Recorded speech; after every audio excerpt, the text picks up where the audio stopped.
Hello दोस्तों, मैं हूं कबीर और स्वागत है आप सबका इस चैनल पर। दोस्तों, इस सेशन में हम लोग इडियम्स पर आधारित कुछ क्वेश्चंस करेंगे। तो चलिए शुरू करते हैं। पहला क्वेश्चन है, shopping is dash and drink to girls.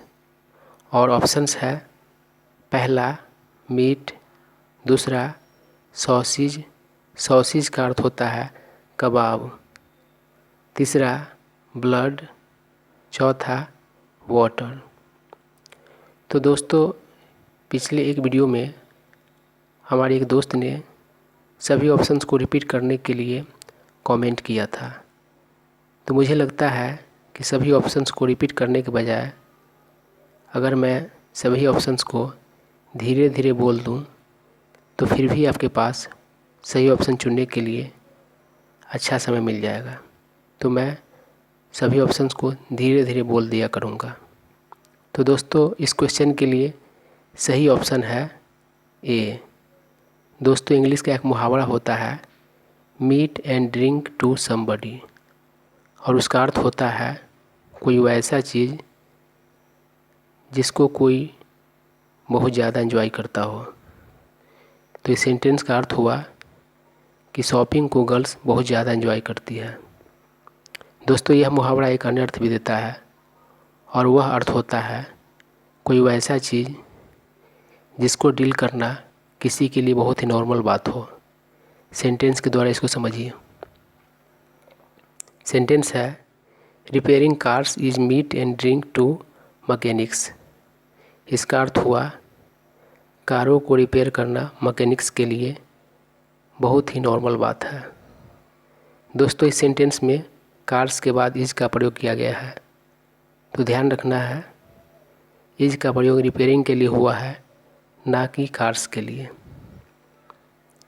दूसरा क्वेश्चन है, her new car dash like a dream. और ऑप्शंस है, पहला रंज। दोस्तों, अधिकांश लोग इसका उच्चारण रंस करते हैं, लेकिन सही उच्चारण रंज होता है।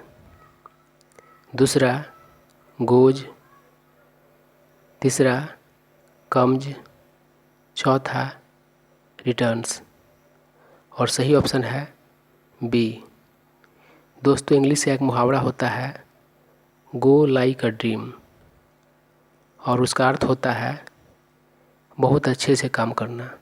तो इस सेंटेंस का अर्थ हुआ कि उसका नया कार बहुत अच्छे से काम करता है, अर्थात उसके नए कार में किसी भी तरह का गड़बड़ी नहीं है। दोस्तों, गो के जगह पर वर्क का भी प्रयोग होता है, यानी कि इस मुहावरा को दो तरीके से प्रयोग किया जाता है, गो लाइक अ ड्रीम या फिर वर्क लाइक अ ड्रीम। और यह मुहावरा एक अन्य अर्थ भी देता है, और वह अर्थ होता है बिना प्रॉब्लम के होना जैसा कि आपने प्लानिंग किया था।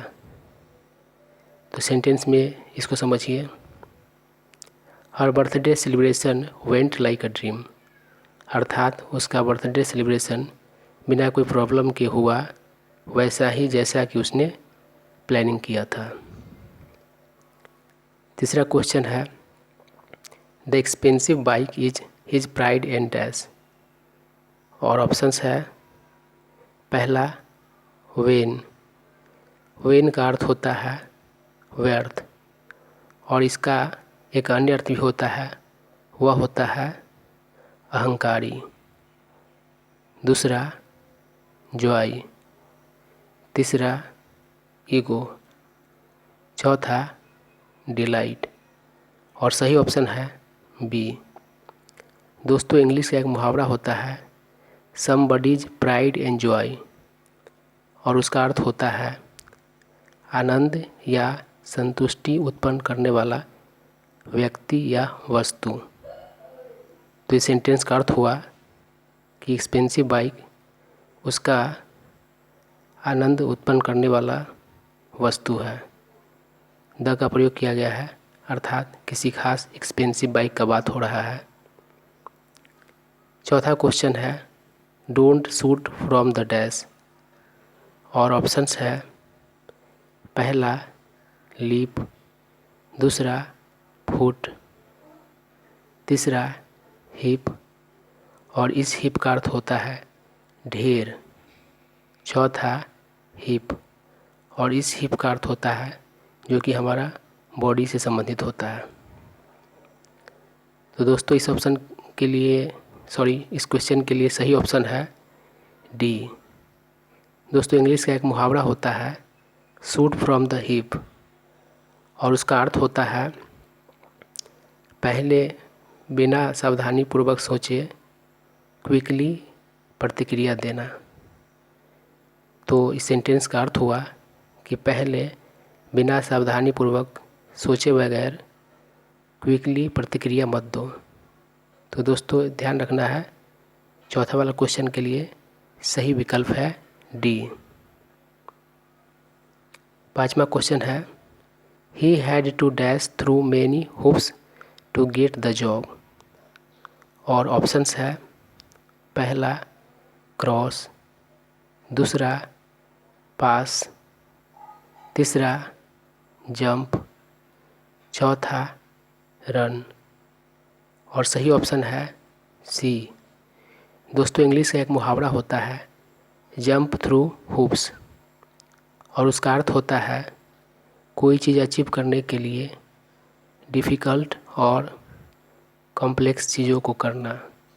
अर्थात कोई चीज़ अचीव करने के लिए मुश्किल और जटिल चीज़ों को करना। तो इस सेंटेंस का अर्थ हुआ कि जॉब प्राप्त करने के लिए उसे अनेक मुश्किल और जटिल चीज़ों को करना पड़ा था। तो दोस्तों ये कुछ क्वेश्चंस थे जो इडियम्स पर आधारित थे। तो दोस्तों अगर आप इस तरह के वीडियोज़ नियमित रूप से प्राप्त करना चाहते हैं तो आप हमारे चैनल को सब्सक्राइब कर लें और इस वीडियो को अपने फ्रेंड सर्कल में शेयर कर दें। अगर यह वीडियो आपको अच्छा लगा हो तो लाइक कर दें। अगर कुछ जानना चाहते हो या फिर कुछ सुझाव हो तो कमेंट करें। Thank you.